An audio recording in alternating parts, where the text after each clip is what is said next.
യേശുക്രിസ്തുവിൽ പ്രിയ സഹോദരങ്ങളെ, ഇന്ന് നമ്മൾ പഠിക്കുന്നത് ലൂക്കായുടെ സുവിശേഷം 16 അധ്യായമാണ്. എല്ലാവർക്കും സ്നേഹപൂർവ്വം മഹനായും ചാനലിൻ്റെ ഈ പുതിയ വീഡിയോയിലേക്ക് സ്വാഗതം. ഒന്നാമത്തെ ചോദ്യം: ലൂക്കായുടെ സുവിശേഷം 16 അധ്യായത്തിൽ ആകെ എത്ര വാക്യങ്ങളുണ്ട്? ഉത്തരം 31 വാക്യങ്ങൾ. 31 വാക്യങ്ങളാണ് ലൂക്കായുടെ സുവിശേഷം 16 അധ്യായത്തിലുള്ളത്. ലൂക്കായുടെ സുവിശേഷം 16 അധ്യായത്തിൽ എത്ര ശീർഷകങ്ങളുണ്ട്? ഉത്തരം 2 ശീർഷകങ്ങൾ. ലൂക്കായുടെ സുവിശേഷം 16 അധ്യായത്തിൽ യേശു പറയുന്ന എത്ര ഉപമകളാണുള്ളത്? ഉത്തരം 2 ഉപമകൾ. അവിശ്വസ്തനായ കാര്യസ്ഥന്റെയും ധനവാന്റെയും ലാസറിന്റെയും ഉപമകൾ. അവിശ്വസ്തനായ കാര്യസ്ഥന്റെയും ധനവാന്റെയും ലാസറിന്റെയും ഉപമകൾ ലൂക്കായുടെ സുവിശേഷം 16 അധ്യായത്തിലാണ് രേഖപ്പെടുത്തിയിട്ടുള്ളത്. ലൂക്കായുടെ സുവിശേഷം 16 അധ്യായത്തിലെ ആദ്യ ശീർഷകമേത്? ഉത്തരം അവിശ്വസ്തനായ കാര്യസ്ഥൻ. 1 മുതൽ 18 വരെയുള്ള വാക്യങ്ങളാണ് അവിശ്വസ്തനായ കാര്യസ്ഥനിൽ അടങ്ങിയിരിക്കുന്നത്. ലൂക്കായുടെ സുവിശേഷം 16 അധ്യായത്തിൽ യേശു ശിഷ്യരോട് പറയുന്ന ആദ്യത്തെ ഉപമ ഏത്? ഉത്തരം അവിശ്വസ്തനായ കാര്യസ്ഥനെ കുറിച്ചുള്ള ഉപമ. അവിശ്വസ്തനായ കാര്യസ്ഥനെ കുറിച്ചുള്ള ഉപമയാണ് 16 അധ്യായത്തിൽ ഈശോ പറയുന്ന ആദ്യത്തെ ഉപമ. ലൂക്ക 16:1 യേശു ശിഷ്യരോട് പറഞ്ഞു: ഒരു ധനവാന് ഒരു കാര്യസ്ഥനുണ്ടായിരുന്നു. അവൻ സ്വത്ത് ദുർവ്യയം ചെയ്യുന്നുവെന്ന് യജമാനന് പരാതി ലഭിച്ചു. അടുത്ത ചോദ്യം: അവിശ്വസ്തനായ കാര്യസ്ഥന്റെ ഉപമ യേശു ആരോടാണ് പറഞ്ഞത്? ഉത്തരം ശിഷ്യരോട്. അവിശ്വസ്തനായ കാര്യസ്ഥന്റെ ഉപമ യേശു തൻ്റെ ശിഷ്യരോടാണ് പറഞ്ഞത്. അവിശ്വസ്തനായ കാര്യസ്ഥൻ എന്ന ഉപമയിലെ യജമാനന് ലഭിച്ച പരാതി എന്താണ്? ഉത്തരം കാര്യസ്ഥൻ സ്വത്ത് ദുർവ്യയം ചെയ്യുന്നുവെന്ന പരാതി. കാര്യസ്ഥൻ സ്വത്ത് ദുർവ്യയം ചെയ്യുന്നുവെന്ന പരാതിയാണ് യജമാനന് ലഭിച്ചത്. ലൂക്ക 16:2 യജമാനൻ അവനെ വിളിച്ച് ചോദിച്ചു: നിന്നെപ്പറ്റി ഞാൻ കേൾക്കുന്നത് എന്താണ്? നിന്റെ കാര്യസ്ഥതയുടെ കണക്ക് ബോധിപ്പിക്കുക. മേലിൽ നീ കാര്യസ്ഥനായിരിക്കാൻ പാടില്ല. ലൂക്ക 16:2. ചോദ്യം 8 അവിശ്വസ്തനായ കാര്യസ്ഥന്റെ യജമാനൻ അവനെ വിളിച്ച് എന്താണ് ചോദിച്ചത്? ഉത്തരം നിന്നെപ്പറ്റി ഞാൻ കേൾക്കുന്നത് എന്താണ്? നിന്നെപ്പറ്റി ഞാൻ കേൾക്കുന്നത് എന്താണ് എന്നാണ് കാര്യസ്ഥനെ വിളിച്ച് യജമാനൻ ചോദിച്ചത്. അവിശ്വസ്തനായ കാര്യസ്ഥനോട് യജമാനൻ എന്താണ് ആവശ്യപ്പെട്ടത്? ഉത്തരം കാര്യസ്ഥതയുടെ കണക്ക് ബോധിപ്പിക്കുവാൻ. കാര്യസ്ഥതയുടെ കണക്ക് ബോധിപ്പിക്കുവാനാണ് അവിശ്വസ്തനായ കാര്യസ്ഥനോട് യജമാനൻ ആവശ്യപ്പെട്ടത്. ചോദ്യം 10 കാര്യസ്ഥതയുടെ കണക്ക് ബോധിപ്പിക്കുവാൻ ആവശ്യപ്പെട്ടതിന് ശേഷം യജമാനൻ എന്താണ് അവനോട് പറഞ്ഞത്? ഉത്തരം മേലിൽ നീ കാര്യസ്ഥനായിരിക്കാൻ പാടില്ല. മേലിൽ നീ കാര്യസ്ഥനായിരിക്കാൻ പാടില്ല എന്നാണ് യജമാനൻ അവനോട് പറഞ്ഞത്. ചോദ്യം 11 നിന്നെപ്പറ്റി ഞാൻ കേൾക്കുന്നത് എന്താണ് എന്ന് ആരോടാണ് ചോദിച്ചത്? ഉത്തരം അവിശ്വസ്തനായ കാര്യസ്ഥൻ എന്ന ഉപമയിലെ യജമാനൻ കാര്യസ്ഥനോട്. ലൂക്ക 16:2 അവിശ്വസ്തനായ കാര്യസ്ഥൻ എന്ന ഉപമയിലെ യജമാനൻ തൻ്റെ കാര്യസ്ഥനോട് നിന്നെപ്പറ്റി ഞാൻ കേൾക്കുന്നത് എന്താണ് എന്ന് ചോദിച്ചു. നീ മേലിൽ എന്തായിരിക്കാൻ പാടില്ല എന്നാണ് യജമാനൻ കാര്യസ്ഥനോട് പറഞ്ഞത്? ഉത്തരം മേലിൽ നീ കാര്യസ്ഥനായിരിക്കാൻ പാടില്ല. മേലിൽ നീ കാര്യസ്ഥനായിരിക്കാൻ പാടില്ല എന്നാണ് യജമാനൻ കാര്യസ്ഥനോട് പറഞ്ഞത്. ലൂക്ക 16:3 ആ കാര്യസ്ഥൻ ആത്മകഥനം ചെയ്തു: യജമാനൻ കാര്യസ്ഥത എന്നിൽ നിന്ന് എടുത്തു കളയുന്നതിനാൽ ഞാൻ ഇനി എന്ത് ചെയ്യും? കിളയ്ക്കാൻ എനിക്ക് ശക്തിയില്ല, ഭിക്ഷ യാചിക്കാൻ ലജ്ജ തോന്നുന്നു. ലൂക്ക 16:3. ചോദ്യം 13 കാര്യസ്ഥന്റെ ആത്മകഥം എന്തായിരുന്നു? ഉത്തരം യജമാനൻ കാര്യസ്ഥത എന്നിൽ നിന്ന് എടുത്തു കളയുന്നതിനാൽ ഞാൻ ഇനി എന്ത് ചെയ്യും? കിളയ്ക്കാൻ എനിക്ക് ശക്തിയില്ല, ഭിക്ഷ യാചിക്കാൻ ലജ്ജ തോന്നുന്നു. ചോദ്യം 14 കിളയ്ക്കാൻ എനിക്ക് ശക്തിയില്ല, ഭിക്ഷ യാചിക്കാൻ ലജ്ജ തോന്നുന്നു എന്നത് ആരുടെ ആത്മകഥമാണ്? ഉത്തരം അവിശ്വസ്തനായ കാര്യസ്ഥന്റെ. അടുത്ത ചോദ്യം കിളയ്ക്കാൻ എനിക്ക് ശക്തിയില്ല, ഭിക്ഷ യാചിക്കാൻ ലജ്ജ തോന്നുന്നു എന്ന് കാര്യസ്ഥൻ ആത്മകഥനം ചെയ്തത് എന്തുകൊണ്ടാണ്? ഉത്തരം യജമാനൻ കാര്യസ്ഥത അവനിൽ നിന്നും എടുത്തു കളയുന്നതിനാൽ. യജമാനൻ കാര്യസ്ഥത അവനിൽ നിന്നും എടുത്തു കളയുന്നതിനാൽ കിളയ്ക്കാൻ എനിക്ക് ശക്തിയില്ല, ഭിക്ഷ യാചിക്കാൻ ലജ്ജ തോന്നുന്നു എന്ന് കാര്യസ്ഥൻ ആത്മകഥനം ചെയ്യുന്നു.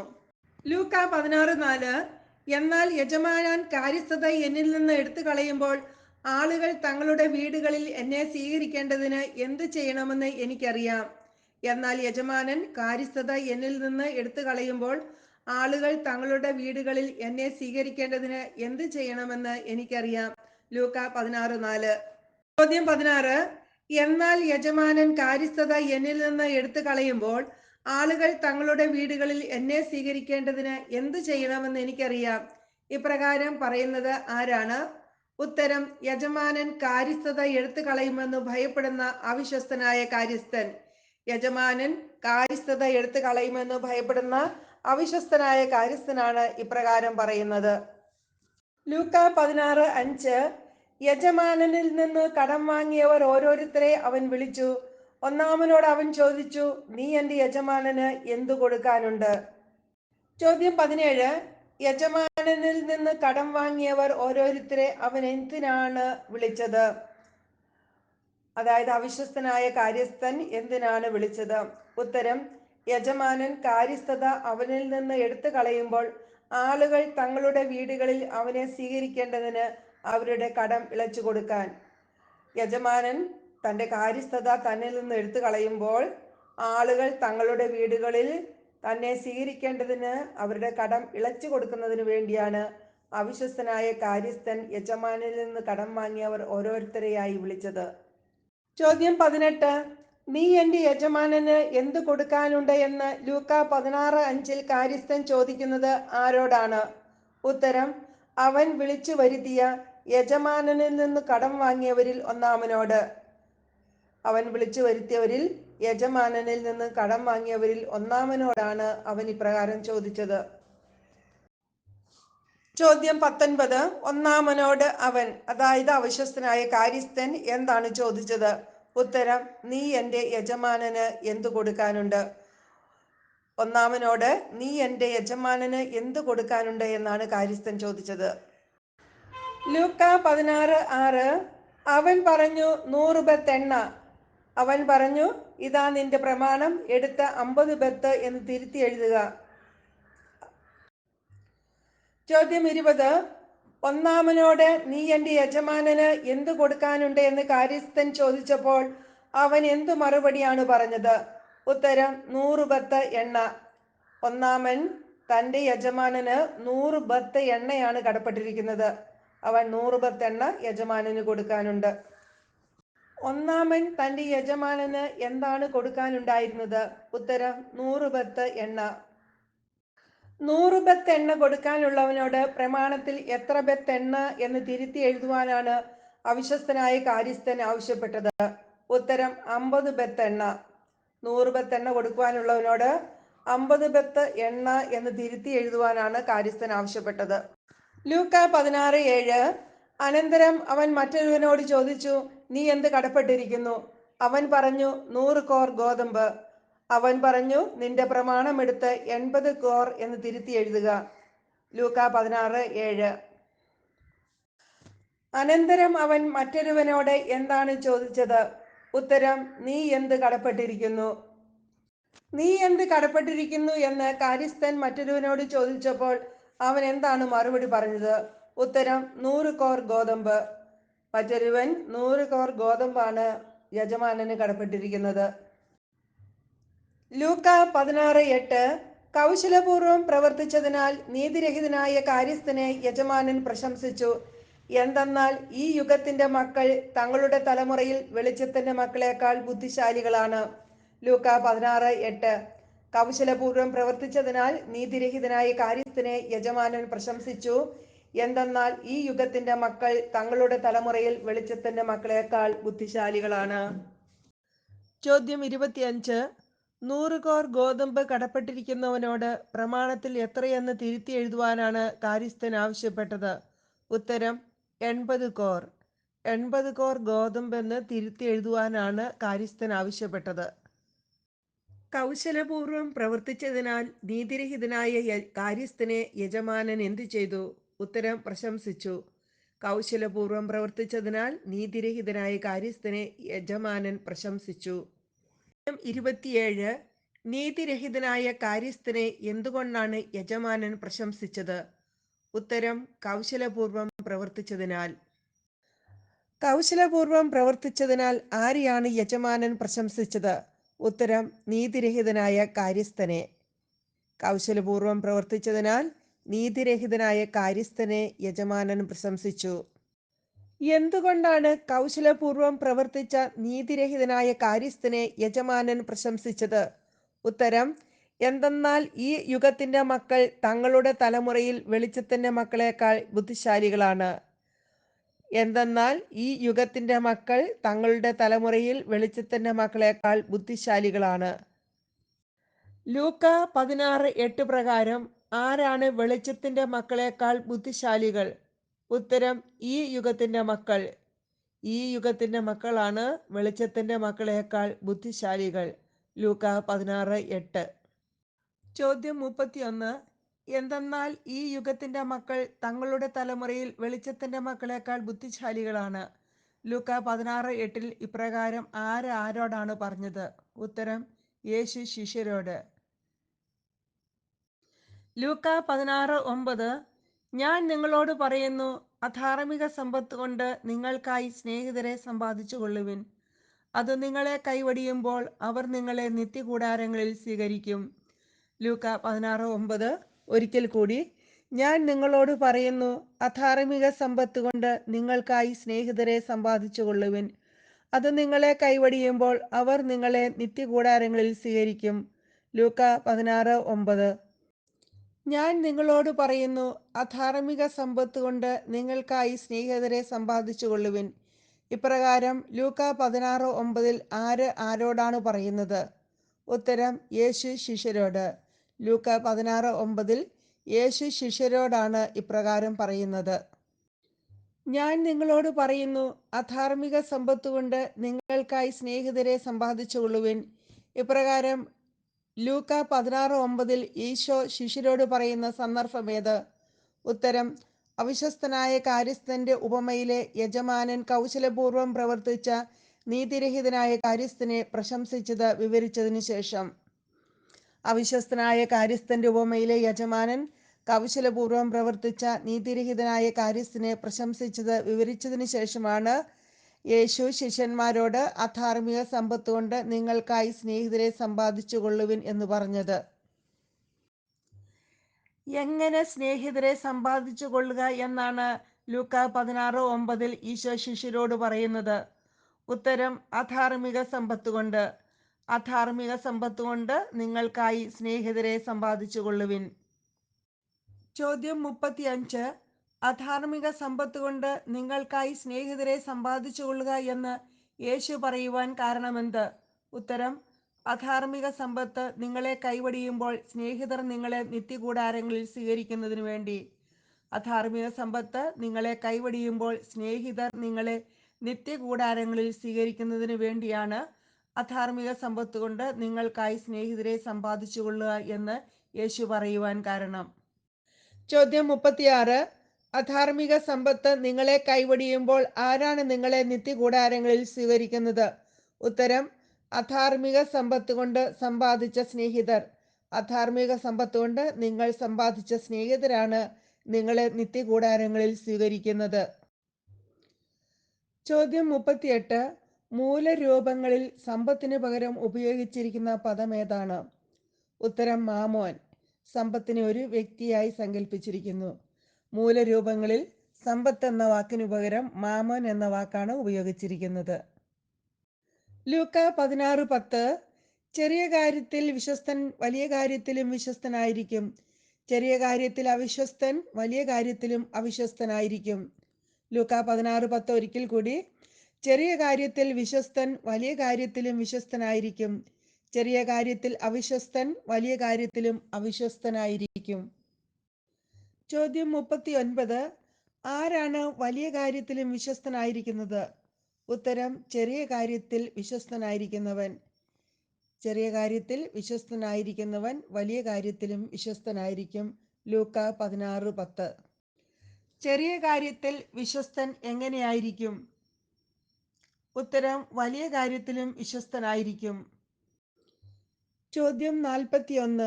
ചെറിയ കാര്യത്തിൽ അവിശ്വസ്തൻ വലിയ കാര്യത്തിൽ എങ്ങനെയായിരിക്കും? ഉത്തരം: അവിശ്വസ്തനായിരിക്കും. ചെറിയ കാര്യത്തിൽ അവിശ്വസ്തൻ വലിയ കാര്യത്തിലും അവിശ്വസ്തനായിരിക്കും. ചോദ്യം 42. ആരാണ് വലിയ കാര്യത്തിൽ അവിശ്വസ്തനായിരിക്കുന്നത്? ഉത്തരം: ചെറിയ കാര്യത്തിൽ അവിശ്വസ്തൻ.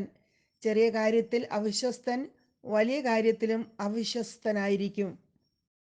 ലൂക്ക 16:11. അധാർമിക സമ്പത്തിന്റെ കാര്യത്തിൽ വിശ്വസ്തരായിരിക്കുന്നില്ലെങ്കിൽ യഥാർത്ഥ ധനം ആര് നിങ്ങളെ ഏൽപ്പിക്കും?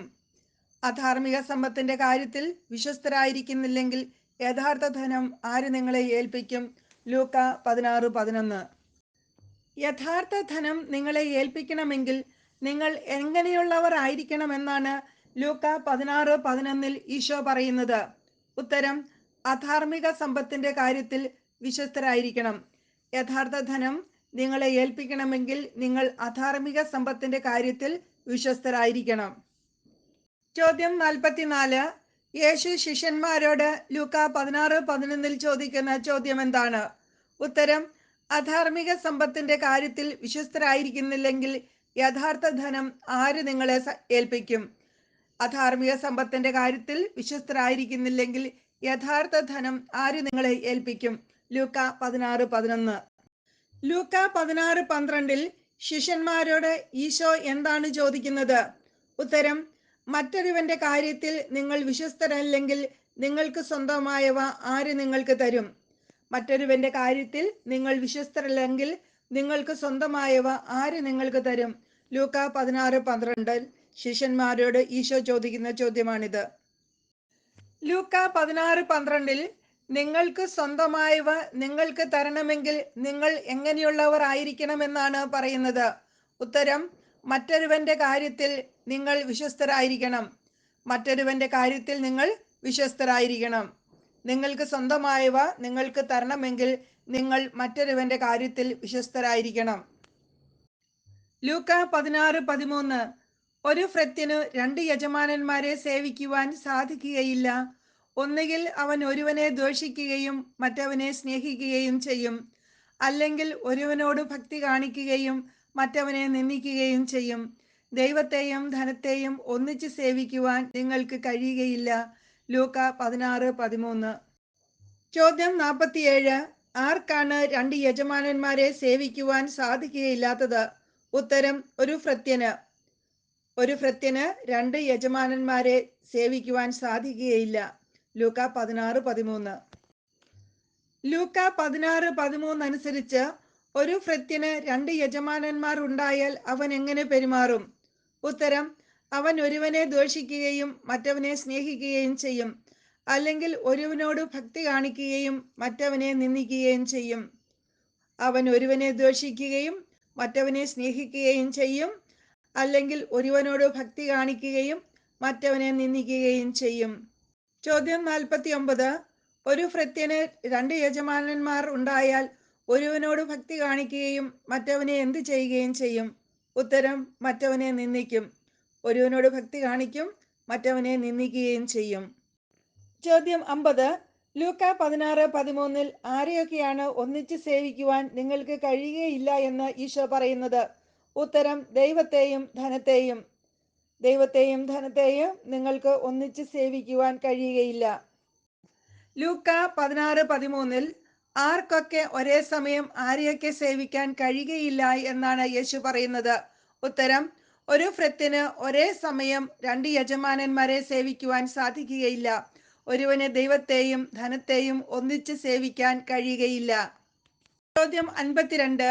ദൈവത്തെയും ധനത്തെയും ഒന്നിച്ച് സേവിക്കുവാൻ ഒരുവന് കഴിയുകയില്ല എന്ന് വ്യക്തമാക്കാൻ ഈശോ ആരുടെ ഉപമയാണ് പറഞ്ഞത്? ഉത്തരം: ഒരേ സമയം 2 യജമാനന്മാരുള്ള ഭൃത്യന്റെ ഉപമ. ദൈവത്തെയും ധനത്തെയും ഒന്നിച്ച് സേവിക്കുവാൻ ഒരുവന് കഴിയുകയില്ല എന്ന് വ്യക്തമാക്കാൻ ഒരേ സമയം 2 യജമാനന്മാരുള്ള ഭൃത്യന്റെ ഉപമയാണ് ഈശോ പറഞ്ഞത്. ഇതെല്ലാം കേട്ടപ്പോൾ ആരാണ് അവനെ പുച്ഛിച്ചത്? ഉത്തരം: പണക്കൊതിയരായ ഫരിസേയർ.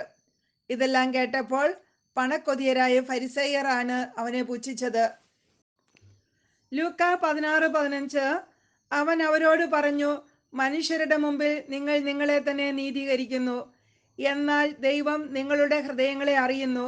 മനുഷ്യർക്ക് ഉത്കൃഷ്ടമായത് ദൈവദൃഷ്ടിയിൽ നികൃഷ്ടമാണ്. ലൂക്ക 16:15. മനുഷ്യരുടെ മുമ്പിൽ നിങ്ങൾ നിങ്ങളെ തന്നെ നീതീകരിക്കുന്നു. ഇത് ആരോടാണ് പറഞ്ഞത്? യേശു പണക്കൊതിയരായ ഫരിസേയരോട്. യേശു പണക്കൊതിയരായ ഫരിസേയരോടാണ് മനുഷ്യരുടെ മുമ്പിൽ നിങ്ങൾ നിങ്ങളെ തന്നെ നീതീകരിക്കുന്നു എന്ന് പറഞ്ഞത്. പണക്കൊതിയരായ ഫരിസേയർ ഏതെല്ലാം കേട്ടപ്പോഴാണ് അവനെ പുച്ഛിച്ചത്? ഉത്തരം: ദൈവത്തെയും ധനത്തെയും ഒന്നിച്ച് സേവിക്കുവാൻ നിങ്ങൾക്ക് കഴിയുകയില്ല എന്ന് പറഞ്ഞപ്പോൾ. ദൈവത്തെയും ധനത്തെയും ഒന്നിച്ച് സേവിക്കുവാൻ നിങ്ങൾക്ക് കഴിയുകയില്ല എന്ന് പറഞ്ഞപ്പോഴാണ് പണക്കൊതിയരായ ഫരിസേയർ അവനെ പുച്ഛിച്ചത്. പണക്കൊതിയരായ ഫരിസേയരോട് യേശു എന്താണ് പറഞ്ഞത്? ഉത്തരം: മനുഷ്യരുടെ മുമ്പിൽ നിങ്ങൾ നിങ്ങളെ തന്നെ നീതീകരിക്കുന്നു, എന്നാൽ ദൈവം നിങ്ങളുടെ ഹൃദയങ്ങളെ അറിയുന്നു. മനുഷ്യർക്ക് ഉത്കൃഷ്ടമായത് ദൈവദൃഷ്ടിയിൽ നികൃഷ്ടമാണ്. ലൂക്കായുടെ സുവിശേഷം 16:15. ലൂക്ക 16:15 പ്രകാരം ഹൃദയങ്ങളെ അറിയുന്നത് ആരാണ്? ഉത്തരം: ദൈവം. ദൈവമാണ് ഹൃദയങ്ങളെ അറിയുന്നത്. മനുഷ്യർക്ക് ഉത്കൃഷ്ടമായത് ആരുടെ ദൃഷ്ടിയിലാണ് നികൃഷ്ടമായിരിക്കുന്നത്? ഉത്തരം: ദൈവദൃഷ്ടിയിൽ. മനുഷ്യർക്ക് ഉത്കൃഷ്ടമായത് ദൈവദൃഷ്ടിയിൽ നികൃഷ്ടമാണ്. ദൈവദൃഷ്ടിയിൽ നികൃഷ്ടമായിരിക്കുന്നത് എന്താണ്? ഉത്തരം: മനുഷ്യർക്ക് ഉത്കൃഷ്ടമായത്. ലൂക്ക 16:16. നിയമവും പ്രവാചകന്മാരും യോഹന്നാൻ വരെ ആയിരുന്നു. അതിനുശേഷം ദൈവരാജ്യത്തിന്റെ സുവിശേഷം പ്രസംഗിക്കപ്പെടുന്നു. എല്ലാവരും ബലം പ്രയോഗിച്ച് അതിൽ പ്രവേശിക്കുന്നു. ചോദ്യം 60. നിയമവും പ്രവാചകന്മാരും ആരുവരെ ആയിരുന്നു? ഉത്തരം: യോഹന്നാൻ വരെ. നിയമവും പ്രവാചകന്മാരും യോഹന്നാൻ വരെ ആയിരുന്നു.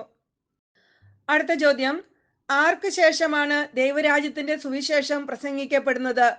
ഉത്തരം: യോഹന്നാന് ശേഷം. യോഹന്നാന് ശേഷമാണ് ദൈവരാജ്യത്തിന്റെ സുവിശേഷം പ്രസംഗിക്കപ്പെടുന്നത്. എന്തുകൊണ്ടാണ് യോഹന്നാന് ശേഷം ദൈവരാജ്യത്തിന്റെ സുവിശേഷം പ്രസംഗിക്കപ്പെടുന്നത്? ഉത്തരം: നിയമവും പ്രവാചകന്മാരും യോഹന്നാൻ വരെ ആയിരുന്നു. നിയമവും പ്രവാചകന്മാരും യോഹന്നാൻ വരെയായിരുന്നു. അതുകൊണ്ടാണ് യോഹന്നാന് ശേഷം ദൈവരാജ്യത്തിന്റെ സുവിശേഷം പ്രസംഗിക്കപ്പെടുന്നത്. ചോദ്യം 63. എല്ലാവരും ബലം പ്രയോഗിച്ച് എവിടെയാണ് പ്രവേശിക്കുന്നത്? ഉത്തരം: ദൈവരാജ്യത്തിൽ. എല്ലാവരും ബലം പ്രയോഗിച്ച് ദൈവരാജ്യത്തിലാണ് പ്രവേശിക്കുന്നത്. ചോദ്യം 64. ലൂക്ക 16:16 പ്രകാരം എല്ലാവരും എങ്ങനെയാണ് ദൈവരാജ്യത്തിൽ പ്രവേശിക്കുന്നത്? ഉത്തരം: ബലം പ്രയോഗിച്ച്. എല്ലാവരും ബലം പ്രയോഗിച്ചാണ് ദൈവരാജ്യത്തിൽ പ്രവേശിക്കുന്നത്. ലൂക്ക 16:17. നിയമത്തിലെ ഒരു പുള്ളിയെങ്കിലും അസാധുവാകുന്നതിനേക്കാൾ എളുപ്പം ആകാശവും ഭൂമിയും അപ്രത്യക്ഷമാകുന്നതാണ്. അടുത്ത ചോദ്യം: നിയമത്തിലെ ഒരു പുള്ളിയെങ്കിലും അസാധുവാകുന്നതിനേക്കാൾ എളുപ്പം എന്താണ്? ഉത്തരം: ആകാശവും ഭൂമിയും അപ്രത്യക്ഷമാകുന്നതാണ്. നിയമത്തിലെ ഒരു പുള്ളിയെങ്കിലും അസാധുവാകുന്നതിനേക്കാൾ എളുപ്പം ആകാശവും ഭൂമിയും അപ്രത്യക്ഷമാകുന്നതാണ്. ചോദ്യം 66. ആകാശവും ഭൂമിയും അപ്രത്യക്ഷമാകുന്നത് എന്തിനേക്കാൾ എളുപ്പമാണെന്നാണ് ഈശോ വെളിപ്പെടുത്തുന്നത്? ഉത്തരം: നിയമത്തിലെ ഒരു പുള്ളിയെങ്കിലും അസാധുവാകുന്നതിനേക്കാൾ. ലൂക്ക 16:18. ഭാര്യയെ ഉപേക്ഷിച്ച് മറ്റൊരുവളെ വിവാഹം ചെയ്യുന്നവൻ വ്യഭിചാരം ചെയ്യുന്നു. ഭർത്താവ് ഉപേക്ഷിച്ചവളെ വിവാഹം ചെയ്യുന്നവനും വ്യഭിചാരം ചെയ്യുന്നു. ലൂക്ക 16:18. ചോദ്യം 67. ലൂക്ക 16:18 ആരൊക്കെ വ്യഭിചാരം ചെയ്യുന്നുവെന്നാണ് ഈശോ പറയുന്നത്? ഉത്തരം: ഭാര്യയെ ഉപേക്ഷിച്ച് മറ്റൊരുവളെ വിവാഹം ചെയ്യുന്നവൻ വ്യഭിചാരം ചെയ്യുന്നു. ഭർത്താവ് ഉപേക്ഷിച്ചവളെ വിവാഹം ചെയ്യുന്നവനും വ്യഭിചാരം ചെയ്യുന്നു. ലൂക്ക 16 രണ്ടാമത്തെ ശീർഷകം ഏതാണ്? ഉത്തരം: ധനവാനും ലാസറും. 19 മുതൽ 31 വരെയുള്ള വാക്യങ്ങളാണ് ധനവാനും ലാസറും എന്ന ശീർഷകത്തിൽ അടങ്ങിയിരിക്കുന്നത്. ലൂക്ക 16:19. ഒരു ധനവാൻ ഉണ്ടായിരുന്നു. അവൻ ചുമന്ന പട്ടും മൃദുല വസ്ത്രങ്ങളും ധരിക്കുകയും എന്നും സുഭിക്ഷമായി ഭക്ഷിച്ച് ആനന്ദിക്കുകയും ചെയ്തിരുന്നു. ലൂക്ക 16:19. ചോദ്യം 69. ലൂക്ക 16:19 ധനവാനെ വിശേഷിപ്പിച്ചിരിക്കുന്നത് എങ്ങനെയാണ്? ഉത്തരം: അവൻ ചുമന്ന പട്ടും മൃദുല വസ്ത്രങ്ങളും ധരിക്കുകയും എന്നും സുഭിക്ഷമായി ഭക്ഷിച്ച് ആനന്ദിക്കുകയും ചെയ്തിരുന്നു. അവൻ ചുമന്ന പട്ടും മൃദുല വസ്ത്രങ്ങളും ധരിക്കുകയും എന്നും സുഭിക്ഷമായി ഭക്ഷിച്ച് ആനന്ദിക്കുകയും ചെയ്തിരുന്നു. ചോദ്യം 70. ധനവാന്റെയും ലാസറിന്റെയും ഉപമയിലെ ധനവാൻ എന്താണ് ധരിച്ചിരുന്നത്? ഉത്തരം ചെമന്ന പട്ടും മൃദുല വസ്ത്രങ്ങളും. ധനവാൻ ധരിച്ചിരുന്നത് ചെമന്ന പട്ടും മൃദുല വസ്ത്രങ്ങളുമാണ്. ചോദ്യം 71. ധനവാന്റെയും ലാസറിന്റെയും ഉപമയിലെ ധനവാൻ എന്നും എന്ത് ചെയ്തിരുന്നു? ഉത്തരം സുഭിക്ഷമായി ഭക്ഷിച്ച് ആനന്ദിച്ചിരുന്നു. ധനവാൻ എന്നും സുഭിക്ഷമായി ഭക്ഷിച്ച് ആനന്ദിച്ചിരുന്നു. ലൂക്ക 16:20. അവന്റെ പടിവാതിൽക്കൽ ലാസർ എന്നൊരു ദരിദ്രൻ കിടന്നിരുന്നു. അവന്റെ ശരീരം വ്രണങ്ങൾ കൊണ്ട് നിറഞ്ഞിരുന്നു. ലൂക്ക 16:20. ധനവാന്റെ പടിവാതിൽക്കൽ കിടന്നിരുന്നതാരാണ്? ഉത്തരം ലാസർ എന്നൊരു ദരിദ്രൻ.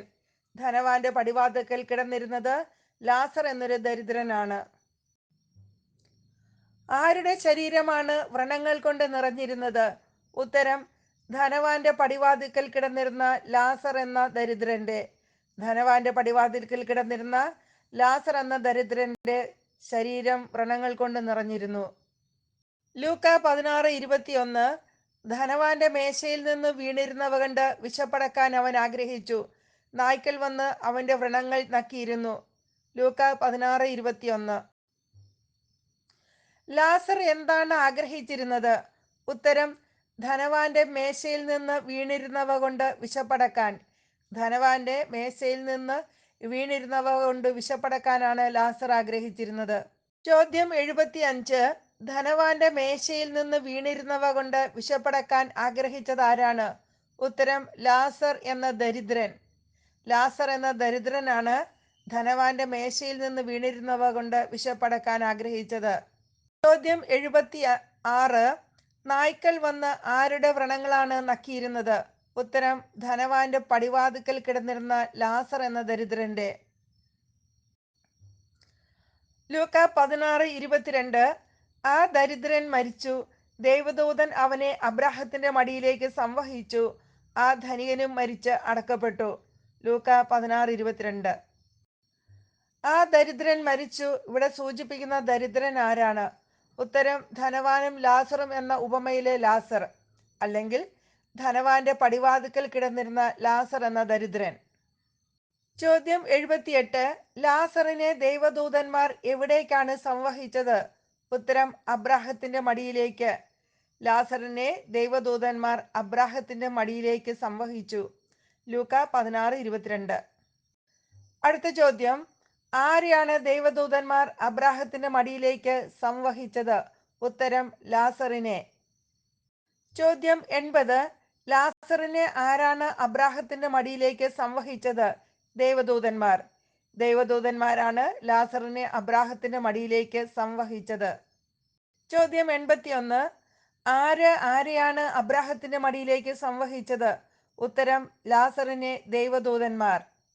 ലാസറിനെ ദൈവദൂതന്മാരാണ് അബ്രാഹത്തിന്റെ മടിയിലേക്ക് സംവഹിച്ചത്. ആ ധനികന് എന്ത് സംഭവിച്ചു? ഉത്തരം ആ ധനികനും മരിച്ചടക്കപ്പെട്ടു. അവൻ നരകത്തിൽ പീഡിപ്പിക്കപ്പെടുമ്പോൾ കണ്ണുകൾ ഉയർത്തി നോക്കി ദൂരെ അബ്രാഹത്തെയും അവന്റെ മടിയിൽ ലാസറിനെയും കണ്ടു.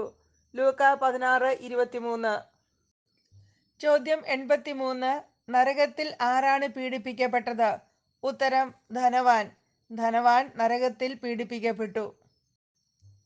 നരകത്തിൽ പീഡിപ്പിക്കപ്പെടുമ്പോൾ കണ്ണുകൾ ഉയർത്തി നോക്കിയത് ആരാണ്? ഉത്തരം ധനവാനും ലാസറും എന്ന ഉപമയിലെ ധനവാൻ. ധനവാനും ലാസറും എന്ന ഉപമയിലെ ധനവാൻ നരകത്തിൽ പീഡിപ്പിക്കപ്പെടുമ്പോൾ കണ്ണുകൾ ഉയർത്തി നോക്കി. അടുത്ത ചോദ്യം. നരകത്തിൽ പീഡിപ്പിക്കപ്പെടുമ്പോൾ കണ്ണുകൾ ഉയർത്തി നോക്കിയ ധനവാൻ ദൂരെ ആരെയാണ് കണ്ടത്? ഉത്തരം അബ്രാഹത്തെയും അവന്റെ മടിയിൽ ലാസറിനെയും കണ്ടു. നരകത്തിൽ പീഡിപ്പിക്കപ്പെടുമ്പോൾ കണ്ണുകൾ ഉയർത്തി നോക്കിയ ധനവാൻ അബ്രാഹത്തെയും അവന്റെ മടിയിൽ ലാസറിനെയും കണ്ടു. അടുത്ത ചോദ്യം. ആരാണ് അബ്രാഹത്തിന്റെ മടിയിൽ ലാസറിനെ കണ്ടത്? ഉത്തരം നരകത്തിൽ പീഡിപ്പിക്കപ്പെടുന്ന ധനവാൻ. മരിച്ച ലാസറിനെ എവിടെയാണ് ധനവാൻ കണ്ടത്? ഉത്തരം ദൂരെ അബ്രാഹത്തിന്റെ മടിയിൽ. ദൂരെ അബ്രാഹത്തിന്റെ മടിയിലാണ് മരിച്ച ലാസറിനെ ധനവാൻ കണ്ടത്. ലൂക്ക 16:24. അവൻ വിളിച്ചു പറഞ്ഞു, പിതാവായ അബ്രാഹമേ, എന്നിൽ കനിയണമേ. തന്റെ വിരൽത്തുമ്പ് വെള്ളത്തിൽ മുക്കി എൻ്റെ നാവ് തണുപ്പിക്കാനായി ലാസറിനെ അയക്കണമേ. ഞാൻ ഈ അഗ്നിജ്വാലയിൽ കിടന്ന് യാതന അനുഭവിക്കുന്നു. ദൂരെ അബ്രാഹത്തിന്റെ മടിയിൽ ലാസറിനെ കണ്ടപ്പോൾ ധനവാൻ എന്താണ് വിളിച്ചു പറഞ്ഞത്? ഉത്തരം: പിതാവായ അബ്രാഹമേ, എന്നിൽ കനിയണമേ. തന്റെ വിരൽത്തുമ്പ് വെള്ളത്തിൽ മുക്കി എന്റെ നാവ് തണുപ്പിക്കാനായി ലാസറിനെ അയക്കണമേ. ഞാൻ ഈ അഗ്നിജാലയ്ക്കിടയിൽ കിടന്ന് യാതന അനുഭവിക്കുന്നു. ചോദ്യം 89. പിതാവായ അബ്രാഹമേ, എന്നിൽ കനിയണമേ എന്ന് അപേക്ഷിച്ചത് ആരാണ്? ഉത്തരം: ധനവാൻ. ചോദ്യം 90. ലാസറിനെ എന്തിന് അയക്കണമേ എന്നാണ് അബ്രാഹത്തോട് ധനവാൻ അപേക്ഷിച്ചത്? ഉത്തരം: ലാസറിന്റെ വിരൽത്തുമ്പ് വെള്ളത്തിൽ മുക്കി ധനവാന്റെ നാവ് തണുപ്പിക്കാനായി അയക്കണമേ. ലാസറിന്റെ വിരൽത്തുമ്പ് വെള്ളത്തിൽ മുക്കി ധനവാന്റെ നാവ് തണുപ്പിക്കാനായി അയക്കണമേ എന്നാണ് അബ്രാഹത്തോട് ധനവാൻ അപേക്ഷിച്ചത്.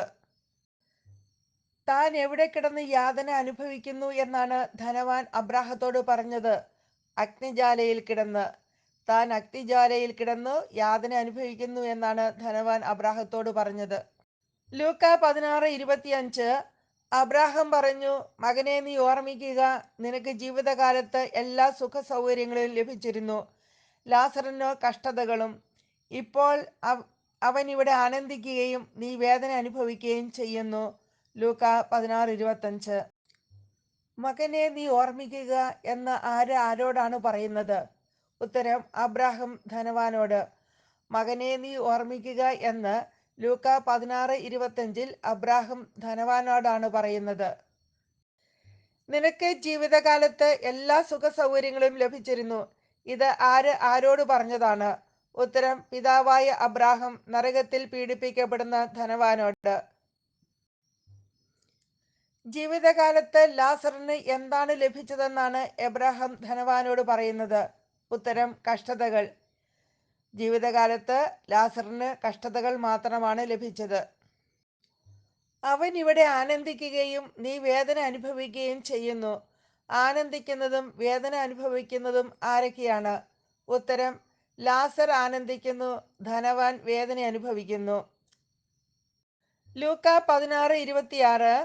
കൂടാതെ ഞങ്ങൾക്കും നിങ്ങൾക്കും മധ്യേ ഒരു വലിയ ഗർത്തവും സ്ഥാപിക്കപ്പെട്ടിരിക്കുന്നു. ഇവിടെ നിന്ന് നിങ്ങളുടെ അടുത്തേക്കോ അവിടെ നിന്ന് ഞങ്ങളുടെ അടുത്തേക്കോ വരാൻ ആഗ്രഹിക്കുന്നവർക്ക് അത് സാധിക്കുകയില്ല. ലൂക്ക 16:26. ഞങ്ങൾക്കും നിങ്ങൾക്കും മധ്യേ എന്ത് സ്ഥാപിക്കപ്പെട്ടിരിക്കുന്നു എന്നാണ് അബ്രാഹാം ധനവാനോട് പറഞ്ഞത്? ഉത്തരം: ഒരു വലിയ ഗർത്തം.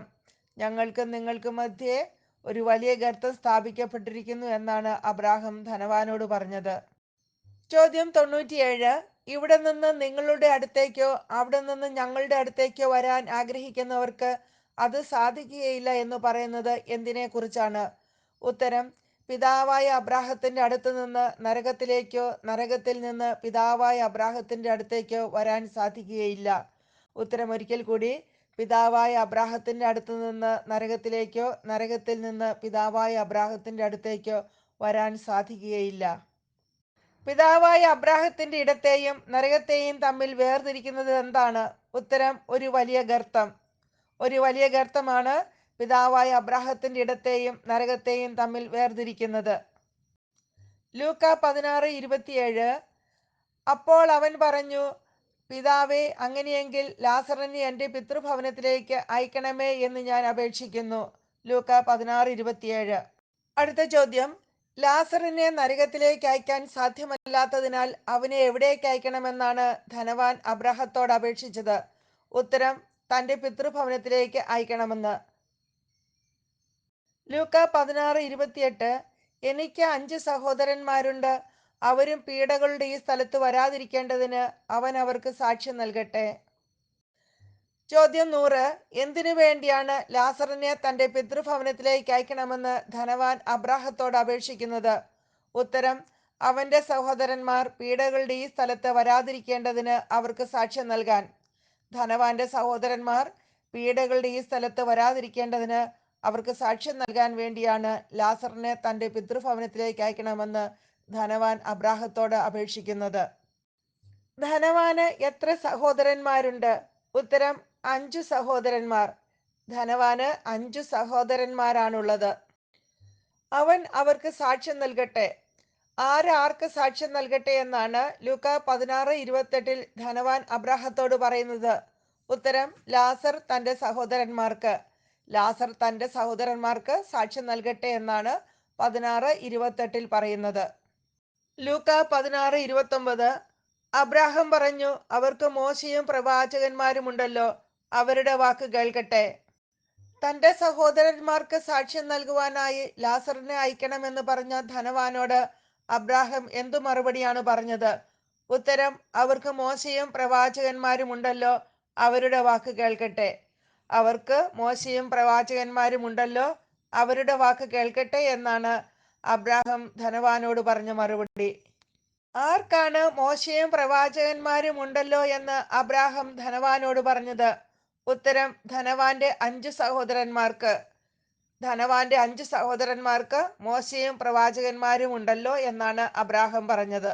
ലൂക്ക 16:30 ധനവാൻ പറഞ്ഞു, പിതാവായ അബ്രാഹാമേ, അങ്ങനെയല്ല, മരിച്ചവരിൽ ഒരുവൻ ചെന്ന് പറഞ്ഞാൽ അവർ അനുതപിക്കും. ചോദ്യം 105 മരിച്ചവരിൽ ഒരുവൻ ചെന്ന് പറഞ്ഞാൽ ആരനുതപിക്കുമെന്നാണ് ധനവാൻ അബ്രാഹത്തോട് പറഞ്ഞത്? ഉത്തരം, തന്റെ 5 സഹോദരന്മാർ. മരിച്ചവരിൽ ഒരുവൻ ചെന്ന് പറഞ്ഞാൽ തന്റെ 5 സഹോദരന്മാർ അനുതപിക്കുമെന്നാണ് ധനവാൻ അബ്രാഹത്തോട് പറഞ്ഞത്. മരിച്ചവരിൽ ഒരുവൻ ചെന്ന് പറഞ്ഞാൽ തന്റെ സഹോദരന്മാർ എന്ത് ചെയ്യുമെന്നാണ് അബ്രാഹത്തോട് ധനവാൻ പറഞ്ഞത്? ഉത്തരം, അവർ അനുതപിക്കും. മരിച്ചവരിൽ ഒരുവൻ ചെന്ന് പറഞ്ഞാൽ തന്റെ സഹോദരന്മാർ അനുതപിക്കുമെന്നാണ് അബ്രാഹത്തോട് ധനവാൻ പറഞ്ഞത്. ലൂക്ക 16:31 അബ്രാഹാം അവനോട് പറഞ്ഞു, മോശയും പ്രവാചകന്മാരും പറയുന്നത് അവർ കേൾക്കുന്നില്ലെങ്കിൽ മരിച്ചവരിൽ നിന്ന് ഒരുവൻ ഉയർത്താലും അവർക്ക് ബോധ്യമാവുകയില്ല. ലൂക്ക 16:31. അടുത്ത ചോദ്യം, മരിച്ചവരിൽ ഒരുവൻ ചെന്ന് പറഞ്ഞാൽ അവർ അനുതപിക്കും എന്ന് പറഞ്ഞ ധനവാനോട് അബ്രാഹാം എന്തു മറുപടിയാണ് കൊടുത്തത്? ഉത്തരം, മോശയും പ്രവാചകന്മാരും പറയുന്നത് അവർ കേൾക്കുന്നില്ലെങ്കിൽ മരിച്ചവരിൽ നിന്ന് ഒരുവൻ ഉയർത്താലും അവർക്ക് ബോധ്യമാവുകയില്ല. മോശയും പ്രവാചകന്മാരും പറയുന്നത് അവർ കേൾക്കുന്നില്ലെങ്കിൽ മരിച്ചവരിൽ നിന്ന് ഒരുവൻ ഉയർത്താലും അവർക്ക് ബോധ്യമാവുകയില്ല. മോശയും പ്രവാചകന്മാരും പറയുന്നത് അവർ കേൾക്കുന്നില്ലെങ്കിൽ മരിച്ചവരിൽ നിന്ന് ഒരുവൻ ഉയർത്താലും അവർക്ക് ബോധ്യമാവുകയില്ല. ആര് ആരോടാണ് ഇപ്രകാരം പറഞ്ഞത്? ഉത്തരം, പിതാവായ അബ്രാഹാം ധനവാനോട്. മരിച്ചവരിൽ നിന്ന് ഒരുവൻ ഉയർത്താലും അവർക്ക് ബോധ്യമാവുകയില്ലാത്തത് എപ്പോൾ? ഉത്തരം, മോശയും പ്രവാചകന്മാരും പറയുന്നത് അവർ കേൾക്കുന്നില്ലെങ്കിൽ. മോശയും പ്രവാചകന്മാരും പറയുന്നത് അവർ കേൾക്കുന്നില്ലെങ്കിൽ മരിച്ചവരിൽ നിന്ന് ഒരുവൻ ഉയർത്താലും അവർക്ക് ബോധ്യമാവുകയില്ല. ലൂക്ക 16:13 സമാന്തര സുവിശേഷവും സമാന്തര വാക്യവും ഏത്? ഉത്തരം, മത്തായിയുടെ സുവിശേഷം 6 അധ്യായം 24 വാക്യം.